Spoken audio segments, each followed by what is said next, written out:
That movie sucked. I kind of liked it. Movie Night Crew Network. Hello and welcome to Content and Capable, a podcast all about following your passions while still feeling like a proper adult. My name's Sam and I'm your host. Today I'm joined with Jordan, otherwise known as Jothemama on Instagram and TikTok. We spoke about childbirth, raising children, and putting that all on the internet. Welcome to Content and Capable, Jordan. It's lovely to have you on. Thank you so much. I'm really excited to be here. Yeah. I suppose we better get right into it. How did you first start creating content online? I think pretty similarly to how a lot of people started creating content online, specifically on TikTok. It was the beginning of lockdown here in the US, and I was really bored. I also just had a baby and was just kind of sitting around my house, not really having much to do. And all of my younger siblings were super into TikTok. I thought it was ridiculous. I thought it was stupid, but it seemed funny. They were always sending funny TikToks back and forth. And I was like, I wanted to get in on that. So yeah, I ended up downloading the app, started posting videos just for fun, just to be stupid, whatever. And they started taking off. They started blowing up. People seemed to like what I was doing, what I was saying. So I just haven't stopped since then. Yeah. Wow. And like for a lot of, as you said, for a lot of content creators, the journey is kind of the same. Did you put anything about yourself online beforehand, or was it kind of just went straight to TikTok and so that the lovely mess that it is?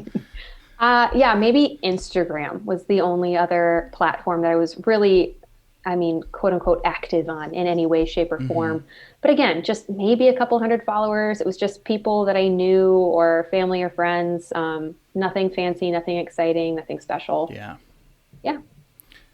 And so when you were creating content online, did you make a decision, like how early on did you make a decision to kind of, as you said before we started recording, put kind of everything, most things on the table? Yeah, I think right from the get-go, I've always really appreciated the accessibility that social media gives everybody. For the most part, it's free. Everybody can see everything that everybody else is putting out there. But the kind of quote unquote Instagram lifestyle that you see a lot of people, especially on Instagram tends to be very posed, very edited. And I've never loved that. I've never been drawn to it. I have never really understood the pull to that kind of way of portraying your life, especially when it comes to mom-related stuff or parenthood-related stuff. I think the more real you are, the more helpful you're going to be to the people around you.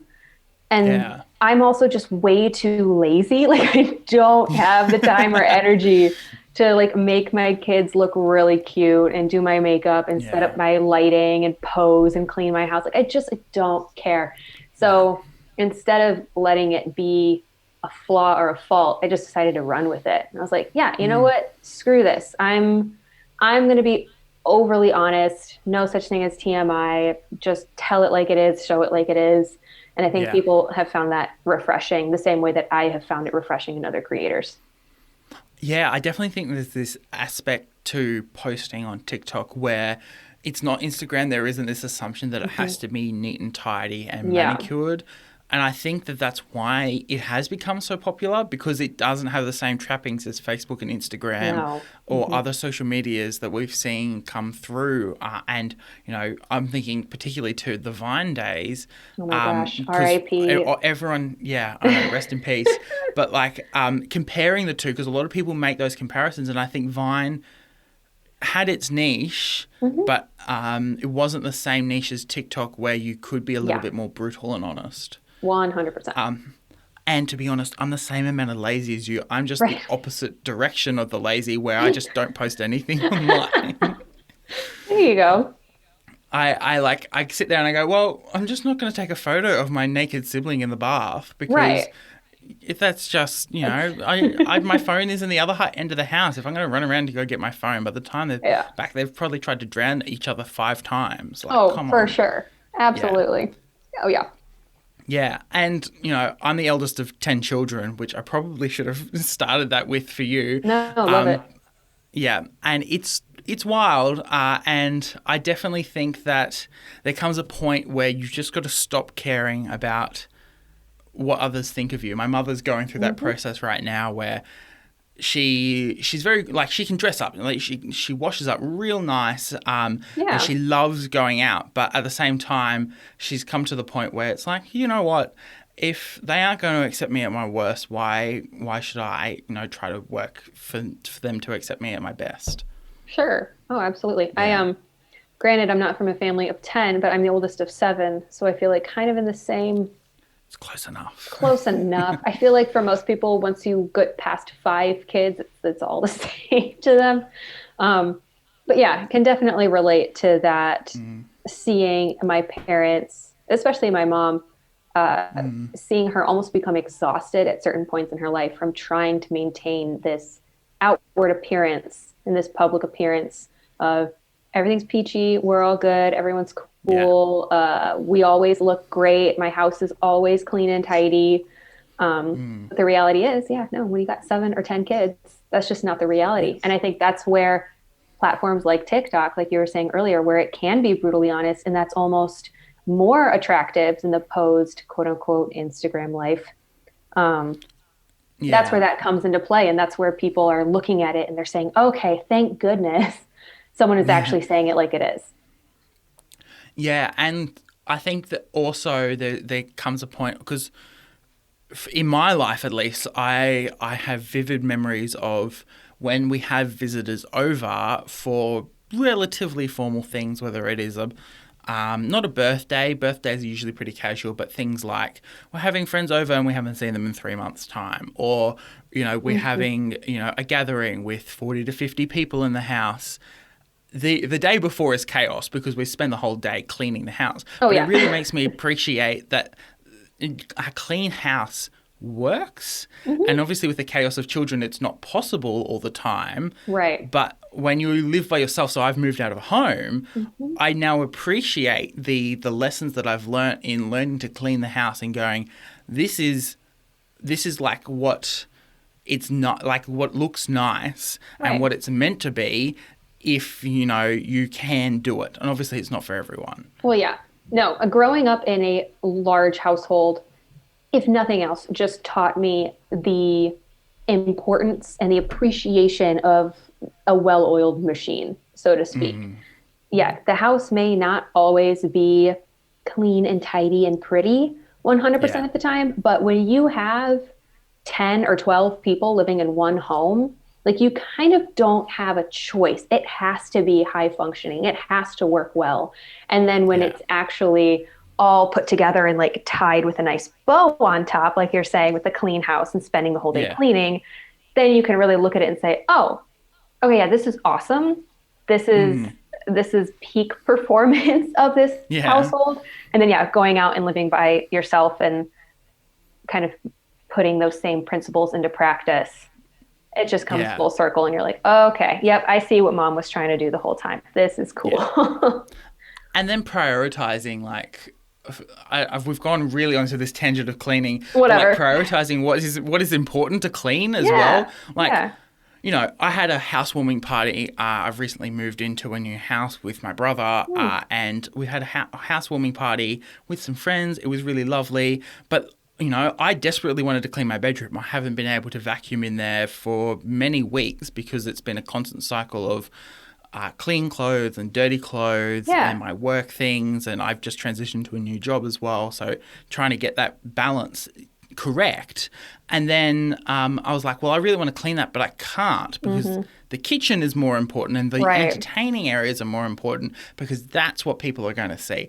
And, I can show my close friends my messy bedroom. It's not disgusting, but it's not, not something that I have to, make sure is perfect.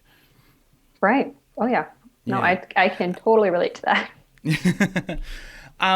And so when you started posting online, what kind of, because everyone seems to have on TikTok like a blow up moment, what kind of launched for you and made you realize that this is serious business? The first video that I had that really did well, and by did well, I think at that point it had, it hit maybe 20,000 views in like a 48-hour period, which was the most I had ever seen on that platform for myself. And that was just a really funny video. It was kind of a trend going around at the time of like reasons my toddler is crying. And you just kind of sit and you just list all the ridiculous reasons that your kid gets upset. And it gained some attention and people really liked it. And I said, okay, this is it. This is what people want to see. I'm going to do it again. And so I just did the same video, just part 2. Yeah. And that got even more popular. And then that little series, I think, is what really kicked off that rise in followers. And then from there, I would have videos every so often that would spike up again. And then it wasn't until, a little further on down the road that I started seeing actually like legitimately viral videos of mine start circling. And that's just cool. That's fun to watch. I vividly do remember, I think I was following you a little bit before the Reasons My Toddler Is Crying series, but vividly do remember watching that and going, oh my gosh, this is exactly what I have to deal with every time I go and babysit my younger siblings. Please, can someone help me? Yeah, because it's relatable. Because you can look at it and be like, oh, yeah, I see myself in this video. Yeah. And the other week I had to babysit my little siblings while my parents were at a function, and I was crying. I was in tears. I had a 4-month-old, a 2 and a 4 and a 6-year-old, as well as teenagers to keep an eye on as well. And I just lost it. I was like, you know what? The baby just wouldn't go to sleep. He doesn't like sleeping at the moment. He's just turned 6 months old. He's my little godson. And he just wouldn't go to sleep. He fights it every way. And I'm just like, you need to go to bed because I need to be able to finish cleaning the kitchen and get your next meal ready. Please go to sleep. Oh, yeah.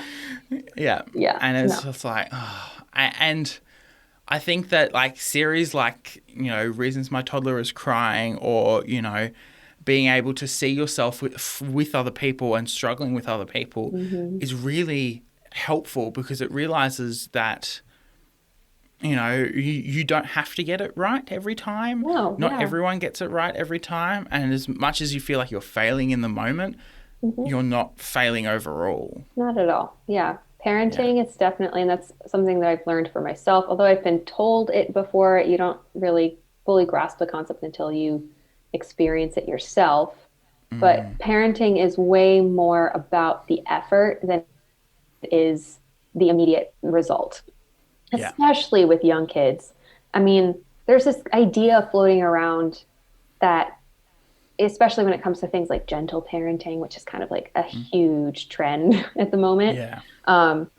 Especially with things like gentle parenting, that if the methods that you're using don't work immediately, that you're failing, or that you need to try something else, or that gentle parenting doesn't work for you, or you need, whatever.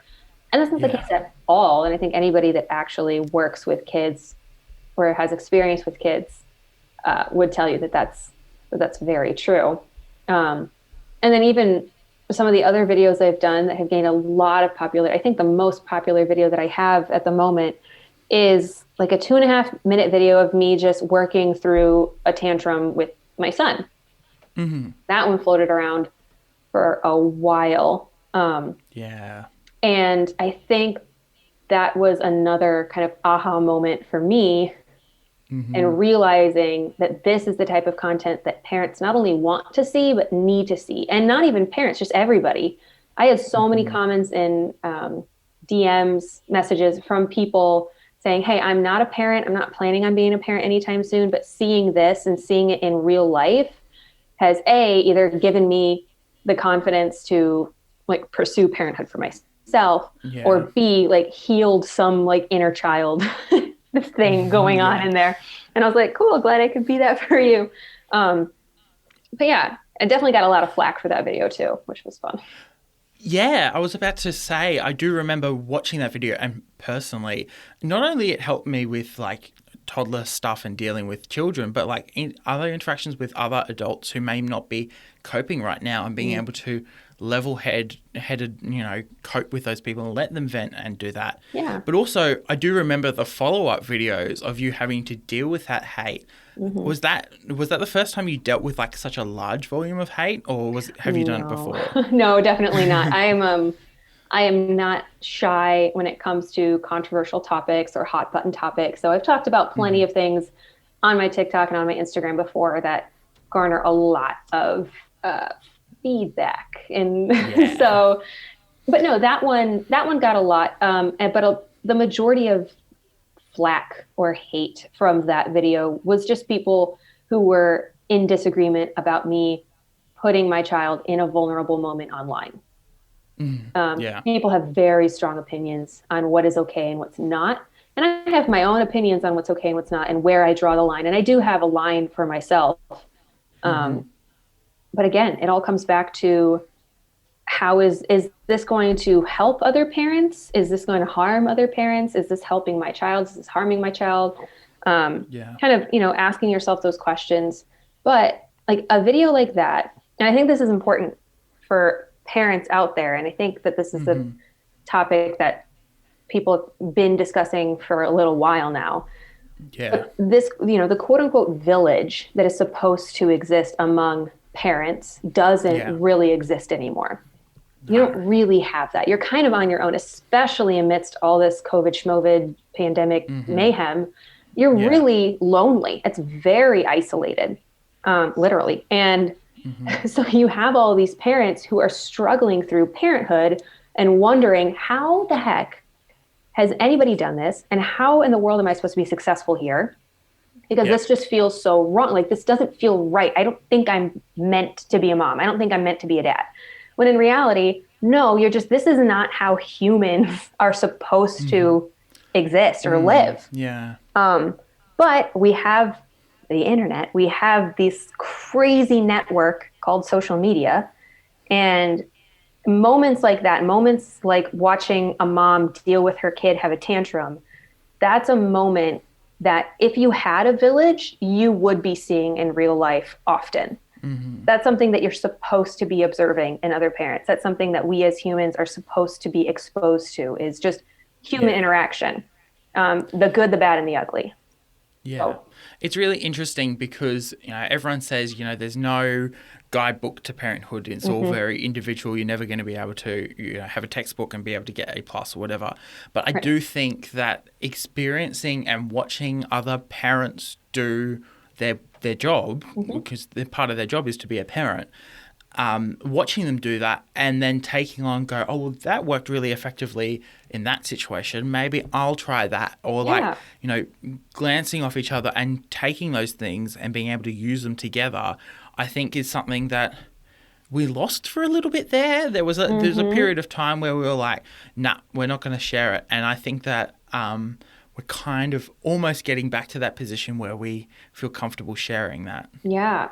Oh, 100%. If nothing else, at least now parents are starting to feel more comfortable with just being honest.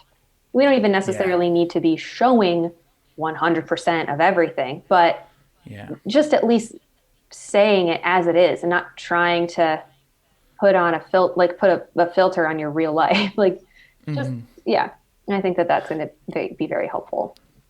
Yeah, I definitely I don't think that there is a single. We took family photos about 1.5 years ago. We're due to take some more now, and I think we are going to. I think my parents are looking at that because the baby's 6 months. Usually, every time the baby's 6 months, we will take a set of family photos. Yeah. It's very cute.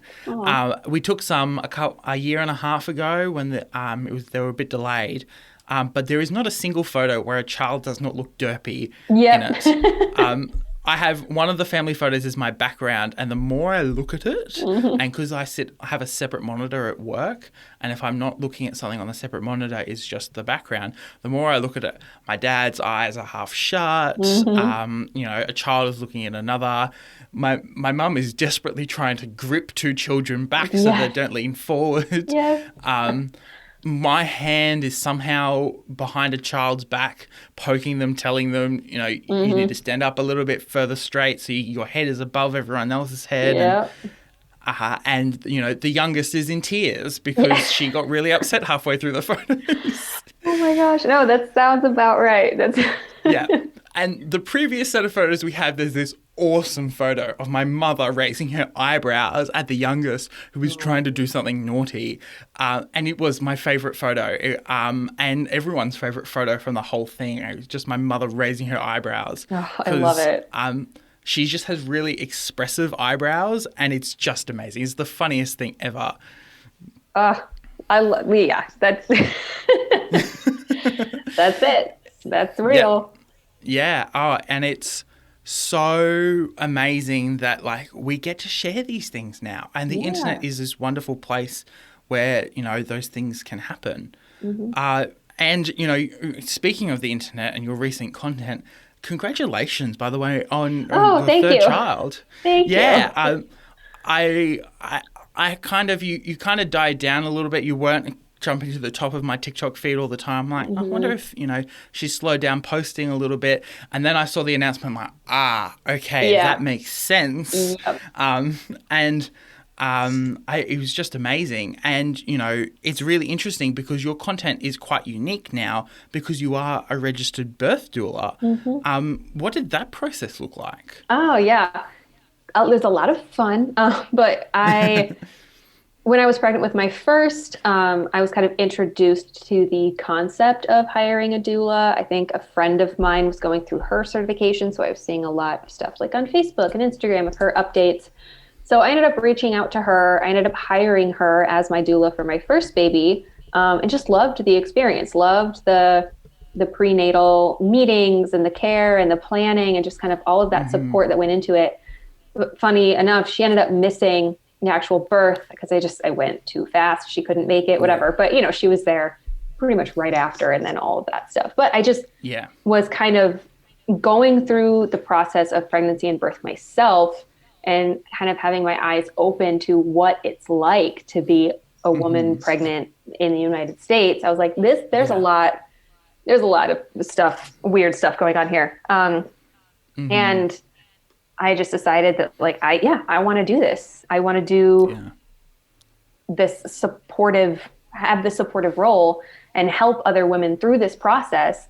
And now that I'm really fully in it, and I ended up going through the training while I was pregnant with my second, and then started taking on clients actually while I was still pregnant with my second, and then have just kind of taken off from there.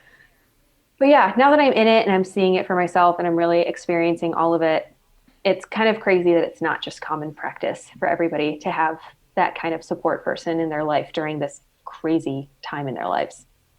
Yeah, it's almost like your pregnancy best friend. People talk about their work wives or things like that. Yeah. Yeah. And I definitely, like my mother, I don't think will do that. I don't know whether she's going to have another child. Child number 11 seems a little too crazy for our household, but I don't know. Hey, you moved out, so they'll just keep replacing as three of us have already moved out. 3 of us have moved out, and within that time, I think 2 children have been born. So they need a third to fill in the gap. But it's amazing because those kinds of things, it's not like my mother explicitly does it, but the types of things you talk about in your content, I go, oh, my mother does that all the time. That's exactly what she's done with every pregnancy that I can remember.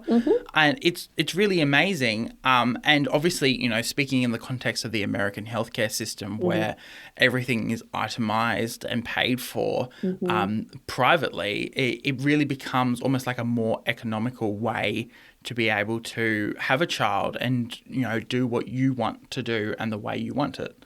Absolutely. Yeah. And if nothing else, you're just made aware of those choices and you're made aware of the process. Because for the most part, once you get pregnant and you kind of dive into, whether you're going with an OB or a midwife, you kind of just dive in blind. You don't really know what's coming. There is no prep of any sort that happens.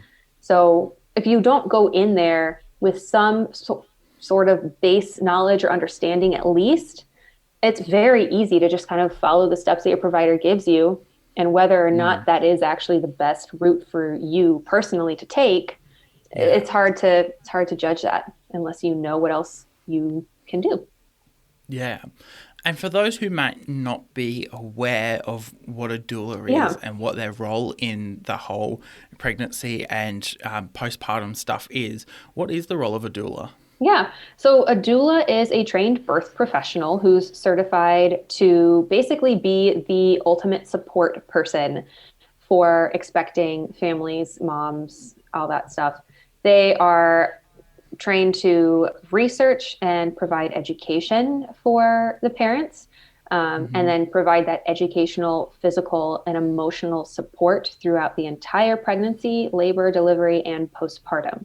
So when you think of like a midwife versus a doula or a doctor versus a doula is not there to perform any kind of medical care. However, a doula is very explicitly aware and knowledgeable on all of the medical practices and medical care. So if nothing else, they can at least answer questions for you, help you make decisions, and just make sure that you're made completely aware of everything that's out there and all of your options. Doulas are huge advocates when it comes to birth, labor, delivery, postpartum. And they're also usually very, very aware of the current practices, laws, and kind of processes of birth in their area and all the extra resources that moms might not be aware of unless they had a doula there to point them in the right direction. Yeah, it's amazing because, you know, I saw the content you've been creating about, you know, doulas and what they do and, you know, some of the discussions you've had to have with clients before. And I sit there and I go, wow, as, to be honest, a straight white male who has never had a child before and who's relatively young and lives in a country with relatively cheap, if not free healthcare, it's amazing to see that I've just never had to consider these before. Yeah. And to be honest, my parents always complained that I was the easiest child, and so I was a bit of a trap for them. So they had more children. My mum incidentally had twins 17 months after me and had to have a C-section because my brother foot breached. Yeah. And it was a little bit crazy. Yeah. And I think after the twins, my mother realised that she was just never going to go through those processes again and just wanted to try to have it as naturally as possible wherever she can. Yeah, that's awesome. And it's amazing because, you know, I never really experienced anything different. So I looked at this and I'm like, oh, how come people are being pressured into things that they don't necessarily want or need? And it is amazing to see that there's a reaction to that, to see that, you know, there's a community out there that helps them. Yes. Oh, absolutely. I think whenever I post any content or videos related to doula stuff or birth or pregnancy, the comments are always just littered with questions or surprise about, you know, something that people have never heard of before or didn't even know was an option or didn't even know was available. And just to me, as somebody that is so immersed in the birth community, it is kind of sad to see all of these women who have gone through pregnancy and birth and came out the other side with some kind of question or trauma or uncertainty about the experience, but they never knew that there was anything different. And now here they are on the other side, and it's like this kind of mourning or grief is honestly the best way to describe it. And had they just had somebody there with labor and delivery room to say, hang on, let's pause for a second. Let's just talk about this for a minute. Let's make sure that we're really making this the decision that you want to be making. It could have been a completely different outcome. And, you know, as a doula, sometimes your job is so simple, and it really is to just be there to literally hold their hand and say, yeah, sounds great. Thanks for the information. Can we have 20 minutes to talk it over? Like, sometimes that's all it takes. And birth is completely 180, completely changed. So that's why obviously I think everybody should have a doula regardless of what your plan is. Oh, yeah, I definitely think, or even someone who, you know, like, I don't want to, like, discredit the amount of effort and training you've gone into, but someone there to support them, you know, through that process, whether that is, you know, someone well-versed who's had many children who, you know, supporting them, or, you know, a mother or something that has that experience to go, well, wait a second, let's have this conversation. What do you actually want from this? Yes. And I think that is... I've seen it, and I've been really privileged to watch my mother and her siblings all have children around the same time and share tips and tricks and clothes. There's this suitcase that travels around our family with maternity wear that everyone uses, and it's amazing. I see the suitcase out, and I'm like, well, someone must be pregnant because the suitcase is going somewhere else. I love it. See, and like that's the village. That's what we need. Yeah, I love it. It's amazing. You know, you do a lot of work with, you know, talking about children and working with, you know, pregnant mothers. Is that all you do, or is there more passions that you have wanted to pursue or are planning on pursuing? You know what? I'm sure there are. Right now, this is kind of all-encompassing. Being a mom, being pregnant, and working in birth really just sucks you in and literally drags you down with it. But I'm perfectly okay with that right now. Doing the mom thing, doing the doula thing, doing the midwife thing. I love it. I'm so passionate about it right now. And so I think I've just decided to lean into it and just, I'm giving it my all for now. I mean, yeah, of course I have hobbies. Like I like to knit, but, like I'm not going to make a whole like knitting platform. Although I have seen famous people get into knitting and then just be very famous for the fact that they're a famous person and they knit. I'm thinking of Tom Daley and that iconic photo of him at the Olympics just knitting a sweater. Yes. Oh my gosh, I can picture it right now. Yes, I know exactly what you're talking about. Well, yeah, maybe I'll make a knitting TikTok and I'll tag you and be like, this is my inspiration. It's amazing. There was a period of time where my aunt was into knitting and she came up to visit, and we were all knitting. And it was weird. I think there's still knitting stuff sitting in the back of a cupboard somewhere. And one day we'll pull it out. And I think that my mother may have a little bit more time when she's not chasing around 7 children to, you know, sit down and have the patience to knit. But at the same time, I look at the knitting and I go, my family is not known for their patience, and the fact that you have a cupboard of knitting stuff is just ironic at this point. Yeah. You know, my mother stamps as well. It's like, you know, are you going to do the stamping and the knitting, or you're going to choose one, or are you just going to, you know, drop one? You know, it's like, what? I love it. It's amazing.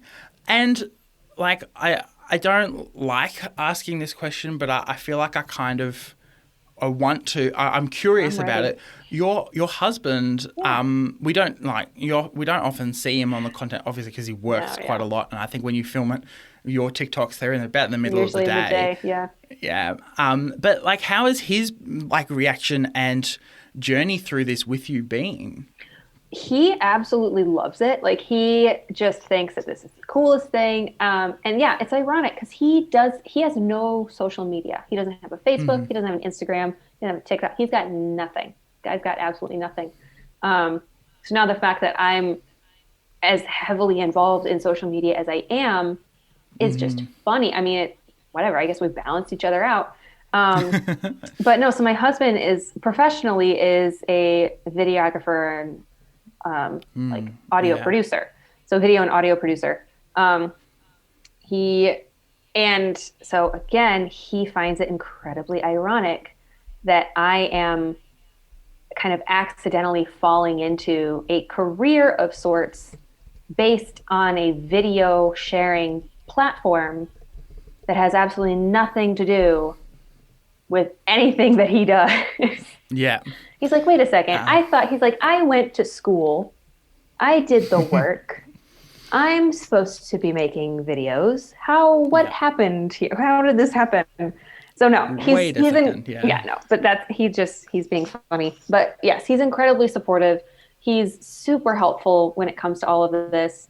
Just very excited that, first of all, this kind of stuff is even getting out there. I mean, I'm Joe, quote unquote, Jothemama. Like I talk about mom stuff, but he's equally a parent. He's equally as much a father and a parent and involved in his kids' lives. So all the things that I talk about and all the things that I share are things that he's incredibly passionate about as well. Yeah. So I think in that way, he's just stoked that it's gaining popularity. Yeah, and I think that sometimes there's this assumption, and this is why I was a bit nervous to ask this question. Sometimes there's this assumption that, just because one parent is passionate about something, the other one absolutely hates it, or is not supportive at all, and that is not the case usually. Yeah. In my experience, it's a joint decision to get involved in something and get passionate about it. Oh, absolutely. The same way that he would not be able to pursue his career and do what he wants to do full time unless I was there supporting him on the sidelines. He's doing the exact same thing for me. So it really goes back and forth. Yeah, I find it very fascinating. My mother was never a music person, and my father grew up performing and learning instruments and things like that. And so my mother has learnt music over the past, how old am I? 20. So 16 years. Yeah. And just like being through osmosis and through exposure has become really passionate. And, arguably, she knows more about the positive effects of music than my father does. I love it. And it's hilarious because I sit there and I go, okay, okay, yep, okay. Yep. And like my mother is like, yes, let's go, let's do it. And Dad, my father is the sole income earner in our household. My mother stays at home and looks after the children. But looking at that dynamic and going, my mother is the pusher and my father kind of sits there and like holds it all together and holds the whole thing together and goes, let's go, and it gives that final little tug that it needs to kind of like fall off and actually get started, which is amazing. And I think that there's this assumption sometimes on the internet that only one parent ends up making the decision. It's like, well, no. No, not at all. Yeah. It's kind of become a running joke among like my friends and me and my husband now that he doesn't actually exist, that I'm completely making up this like imaginary husband online, and he's this paid actor that I just bring in occasionally for a video here and there. Because he doesn't care enough to make an appearance. But yeah, he thinks it's great. He'll sit on the sidelines and cheer from there. Yeah. Oh, look, I think it's amazing. And I've made similar jokes about some of my friends' partners who run podcasts. I'm really lucky to be a part of the Movie Night Crew Network. And so, for example, our sister podcast of The Eldest Gods, one of the hosts, Taylor, her partner, we don't see at all. And so there's this running joke among us that he just doesn't exist. Yeah. Like I've seen photos of him. We've heard him chat to her. I've just never seen his face on video. Yeah. I'm like, well, he just mustn't exist. Like that's how go. it works, right? It's great. And it's great to have someone who's like sitting on the sidelines but isn't fully involved. Because like it just doesn't feel like they're not cramping your style, but like jumping on board too heavily and you're like, well, can I just take it at my own pace? Can I do it my own way, please? Oh, absolutely.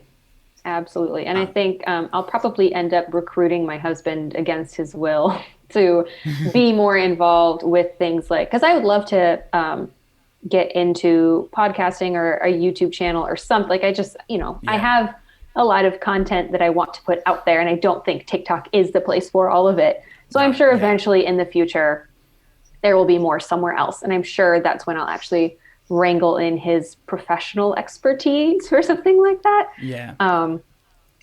But for now, he'll happily sit on the sidelines and just clap along. Yeah. Yeah. Look, it's amazing. And, as a journalist, I've always looked at the content that social media people have made and gone, I should be getting involved in this. There are things that I want to talk about, and kind of sitting there stalling like in a flat spin going, I actually don't know where I'm going. I don't know what I'm supposed to be doing. And someone with that training expertise to just push it over the edge a little bit and just go, let's do it. And this is how we're going to do it. Yes. I think is very important sometimes. Absolutely.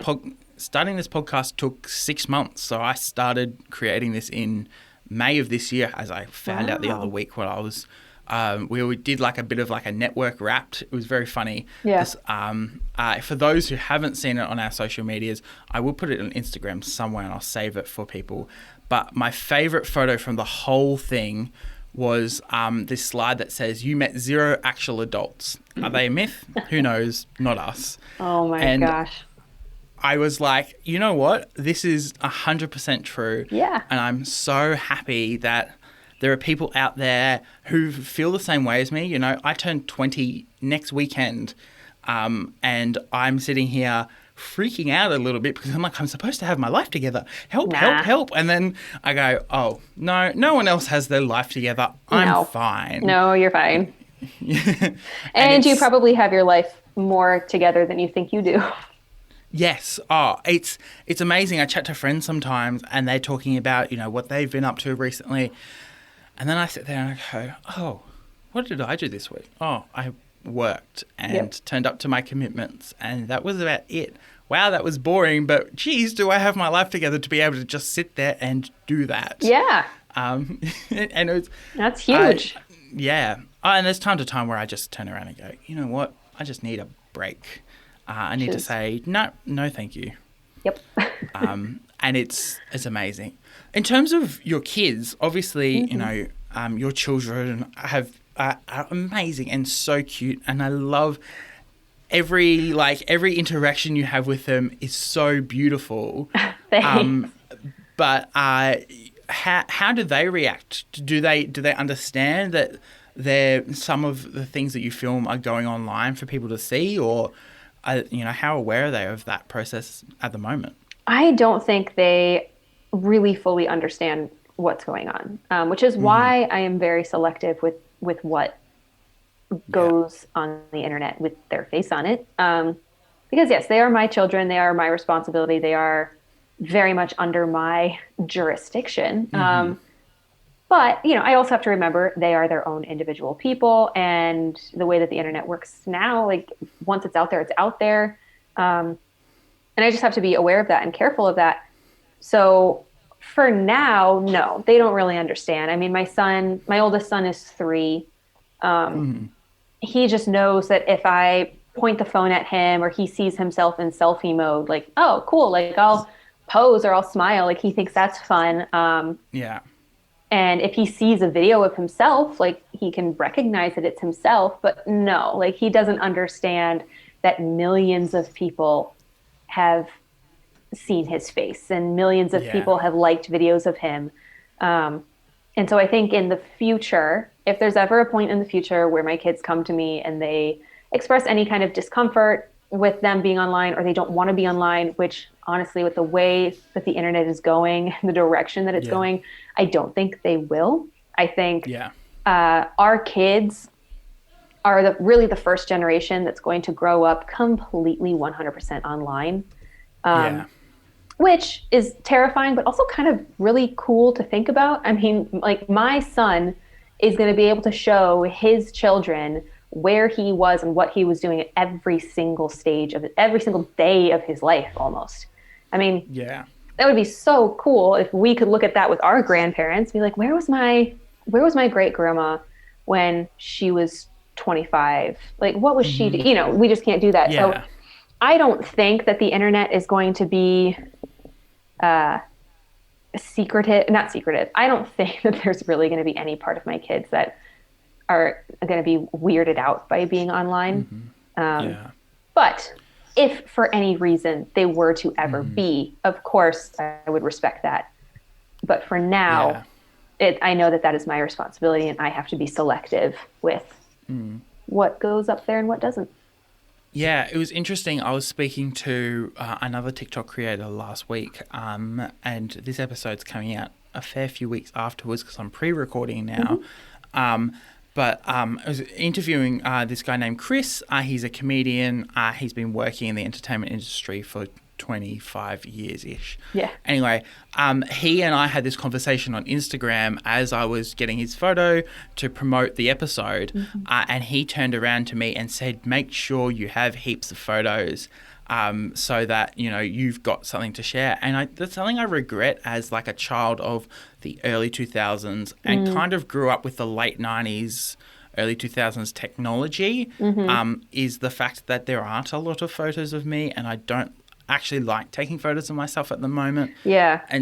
And so then I don't have, well, where was I for the year 2021? There's probably 5 or 6 sets of photos of me, and that's about it. There is nothing else that like really goes, this is what I was doing in 2021. Yeah. And this is the kind of stuff I did, because I don't have video proof. And even for me at least, even if someone had taken photos and they're somewhere, I think that is a lot more comforting than not having photos of all and maybe regretting not having the photos and my existential dread about posting anything online about myself.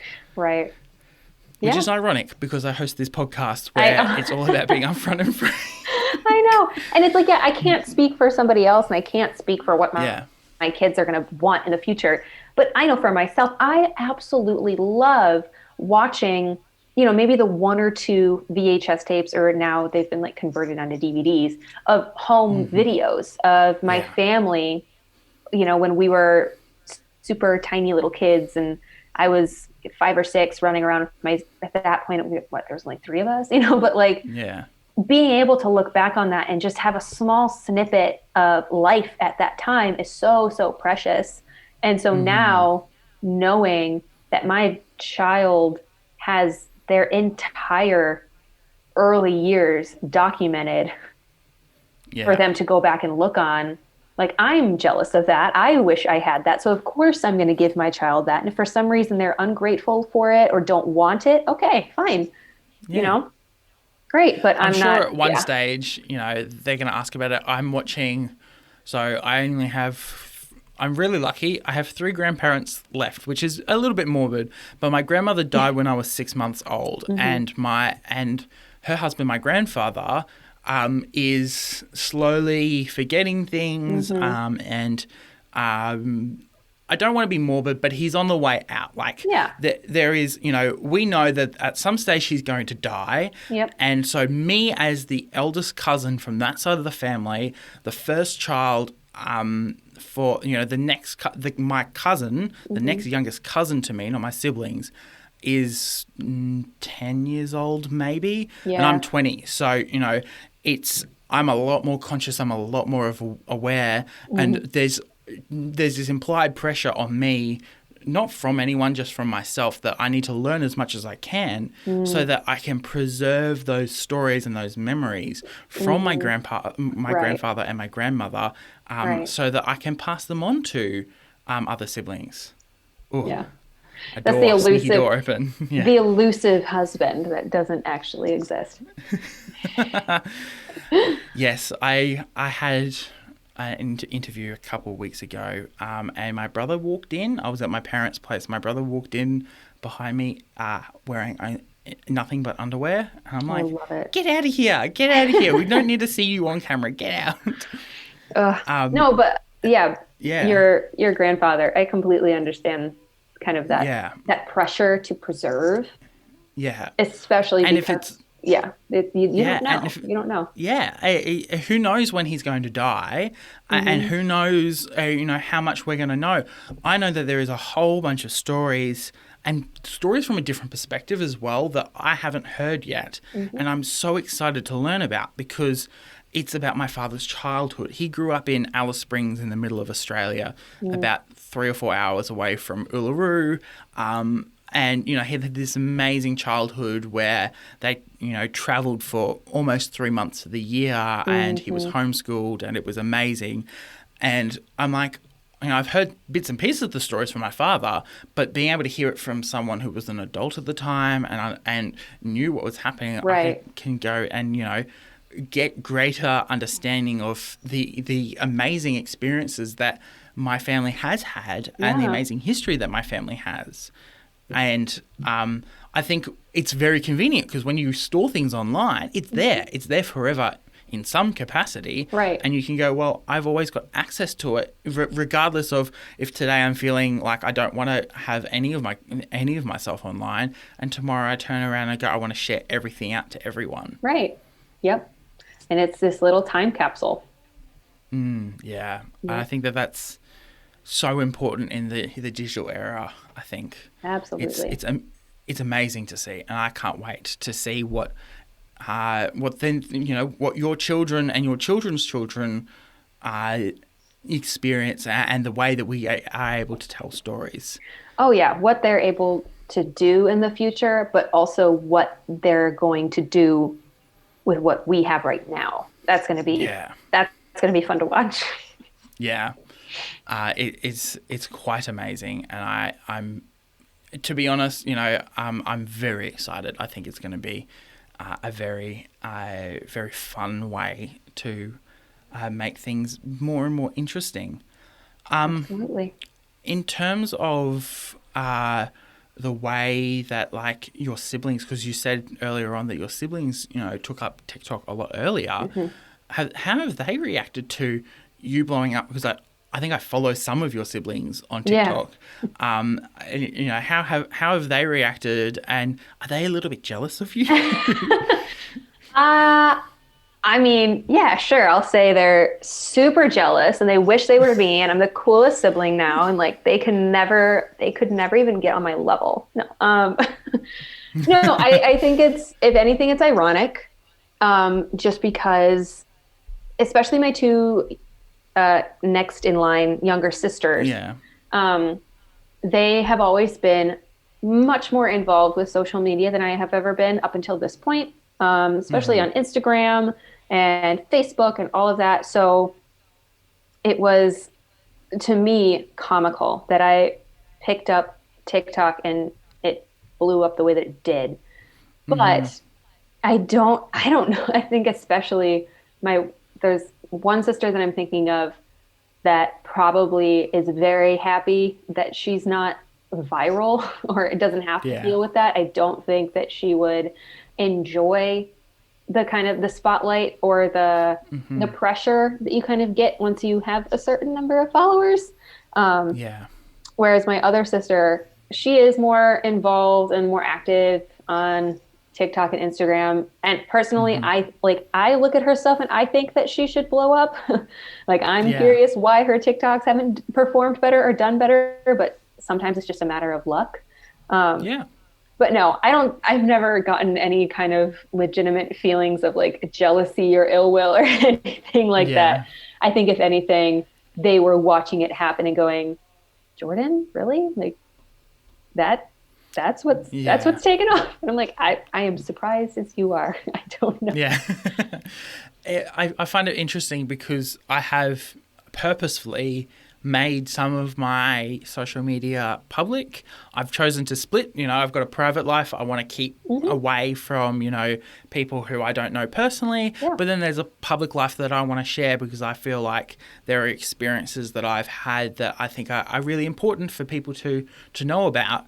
And it's interesting working on that. And I'm still studying. I run this podcast, so that's another set of social media on top of my personal stuff. And watching other people who seem to put less effort in, and like in my eyes, they seem to have put less effort in. Probably not the case, to be honest, but have blown up a little bit for. And it's not that I'm jealous, but it's more of a fact that, oh, I wonder how they it makes you question. It makes you wonder, like, okay, what is there, like a secret sauce that I'm missing? Is there something I'm not doing? Is there something I'm supposed to be doing?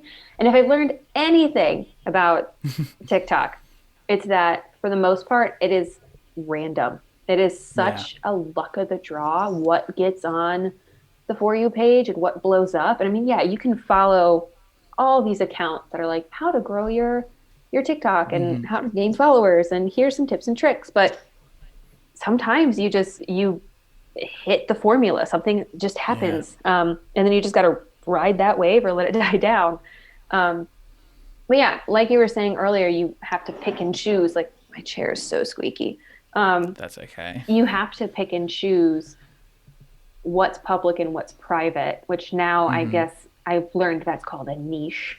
Didn't know that was a thing beforehand, but yeah, I mean, I'm super public with like parenthood, motherhood, pregnancy, all that kind of stuff.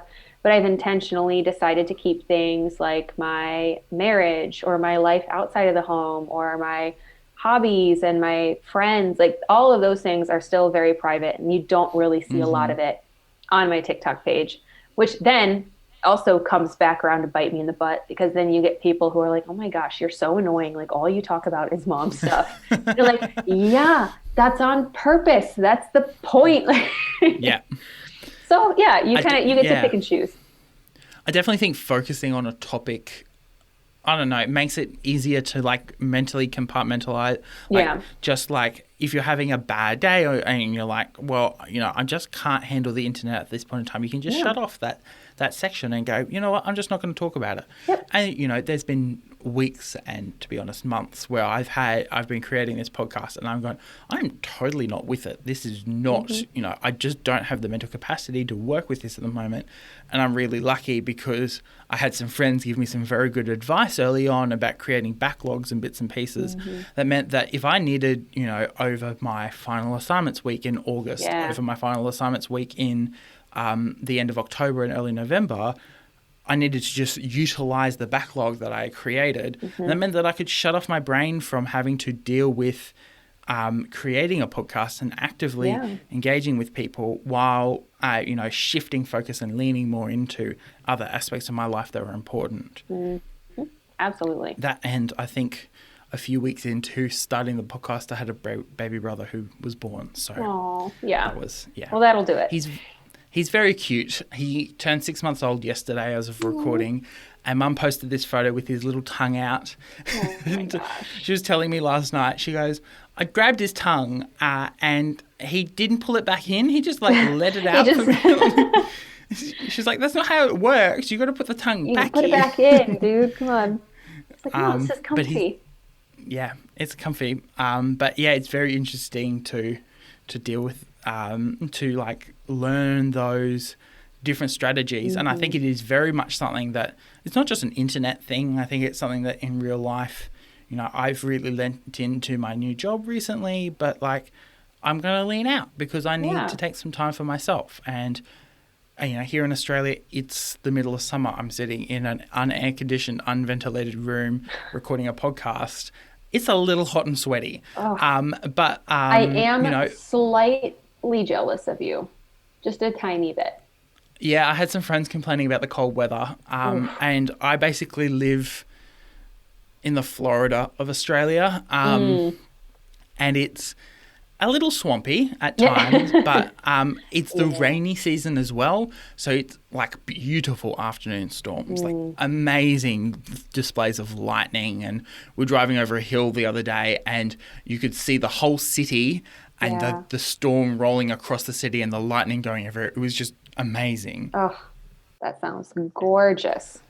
On that beautiful note, thank you so much, Jordan, for coming on the podcast. I've really appreciated chatting to you about it. And in fact, there was a period in here that I teared up. And if anyone can guess the period I started tearing up, oh my God, I might thank you a little bit. Well, but it was an absolute joy to talk with you as well. You're a fantastic conversationalist. And I think that this podcast is going to do very well. Just because, you're a lot of fun to talk to. You're very easy to talk to, and thanks for thinking of me. No, that's okay. I have a list, a reminders list actually on my reminders app that goes, you know, who should I hit up for an interview? And the most embarrassing part was I was messaging you at 8:30 on a Saturday morning while babysitting my cousins, and I sent you the message with the wrong name, and I was this is terrible. That's totally fine. I've done that before. Like whether it's because I like copy and pasted a section of something, or it autocorrected weird, or I was just like on a different plane of reality when I sent the message. I've totally done that. And I was like, well, there it goes. There's my shot. It's gone. It's over. They're never going to talk to me again. So when I saw that come through, my first thought was, okay, there's a chance that they DM'd the wrong person. And if that's the case, I'm not going to assume that they're trying to talk to me, because that's a total asshole move. I was like, or it's just, they just put the wrong name. Like either way, it's fine. Yeah. you were the quickest to respond out of that batch of, because I send them out in batches. I get the motivation to message random people. Yep. You were the quickest to respond, and I turned around to, I think I was talking to my mum about how I accidentally sent the wrong message with the wrong name. And Mum goes, maybe you should just start sending messages with the wrong name in them and just seeing how people respond. It's a great icebreaker because it forces them to be like, hang on, like real quick. So my worry is I deal with politics a lot as a journalist, and people get very offended very quickly. And it's like, well, you know what? I'm just going to take the benefit of the doubt. If people don't know where to find you on the internet, where can people find you? Yeah. I mean, we've talked about TikTok and Instagram a lot, and honestly, those are the two main platforms at the moment. Both are at Jothemama, Jothemama, on TikTok and Instagram. I technically have a YouTube channel, but I think there's maybe one 2-minute video on there. But like I said earlier, I'm in the process of creating content for YouTube. So if people want to go subscribe on YouTube, go for it. I'm not making promises, and I'm not expecting any interaction with YouTube, but technically it exists. So, and I'm pretty sure that is also just Jothemama. Pretty much the same across the board. Yeah, I'm jealous of the consistent. When I'll share mine, I'll share my pain. But has there been any media that you've been consuming that you want to plug? Oh my gosh, let me think. I mean, not particularly, not off the top of my head. It's just been kind of, I'm in survival mode with kids and being pregnant at the moment. So the only media I'm really consuming is like Ice Age on Disney Plus. That's it. I actually, look, to be honest, I think it's Ice Age is one of those ones where you can just sit and go, I'm just going to play it, and it's going to be there. Lots of Ice Age, lots of Mickey Mouse Clubhouse. I guess I'll plug the Cars franchise. Always. There was this guy on. There's this guy on TikTok doing like Car Toba or something, where he was just writing these theory videos on cars. It was funny. And he was standing in a barn door and just doing it. And it was, I don't know, it delivered really well. You think of those YouTubers that, create this, what if this, and the Pixar theory and whatever. And it was like that, but just, I don't know, executed in a way that made people pay attention, which was that's amazing. Awesome. And, the Cars franchise is always hilarious. I've recently gotten back into watching The Incredibles because I watched it once and never really rewatched it after The Incredibles 2 came out. I was like, you know what? I've just got to watch it again. It's a good one. That's a good one. Is. You can find me at sam.the.journalist on Instagram and TikTok, and Twitter